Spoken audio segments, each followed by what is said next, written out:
Umurerwa Josiane ni umunyeshuri muri MVTC Remera. Twasanze ari kumurika ibijyanye no gukanika imodoka. Avuga ko kuba afata ibyuma bitandukanye akabibyazamo imodoka ikagera aho igenda ari ishema kuri we. Twafashe ibyuma ngo tubiteranye kugira ngo turabe ubumenyi bwacu bugeze, koko kandi twarabibonye ko twarabiteranyije tukora imodoka nk'iyi, mwabonye ko yakigenda. Nabakangurira kutitinya ngo bareke kuvuga ko mekanika ari umurimo w'abahungu gusa, ko n'abakobwa bawushoboye, cyane cyane barebeye kuri ngewe ko ndayizi ndayize kandi ndabishobora. Bamwe mu bitabiriye iri murikagurisha Juakari Ngufu Kazi umwaka w'2014 bavuga ko guhuza ibyuma byajugunywe bikomoka ku modoka zitandukanye nka Toyota, Mazda, Peugeot n'izindi ukabibyazamo indi modoka bitanga icyizere ko aba banyeshuri bashobora kwihangira umurimo. Byandenze kuko ni ubwa mbere mu Rwanda tubona abana bacu bashoboye gukora imodoka nk'ingi bayikoze ku bwabo, kwifaburikira ibyuma bagakora moteri y'imodoka. Ura gukora ibingibi urabona ko abashoboye byose, abimenya kwigisha nk'aba babizi bazajya bigisha n'abandi, bizatuma urubyiruko rwacu rutera imbere icyo rwiyungura.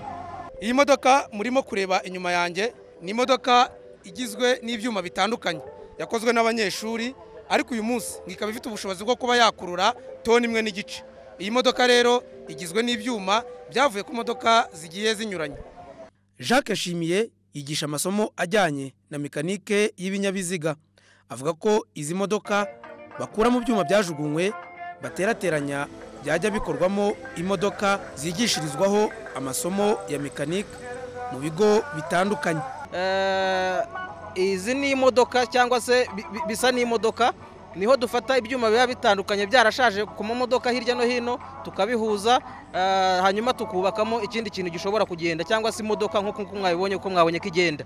Ibyo rero bituma abanyeshuri bashobora kumva aya masomo yabo neza kuko baba bareba systeme zose zigize imodoka ziri gukora. Iyo turi kubigisha systeme zigize imodoka batabireba biba ari ikibazo. Twebwe rero twahisemo gukoresha ibikoresho kugira ngo umunyeshuri twigisha yarangiza kwiga ari umukozi. Akandi gashya kagaragaye muri iryo murika ni ikara rya kijyambere ryakozwe n'uwitwa Nibizi Innocent. Yemeza ko ritagira umwotsi kandi rishobora kwaka amasaha 6 yose. Iri kara ni ikara rimwe ricanwa ku mbabura imwe, nta mwotsi, rifite ubushobozi bwo kwaka amasaha 6.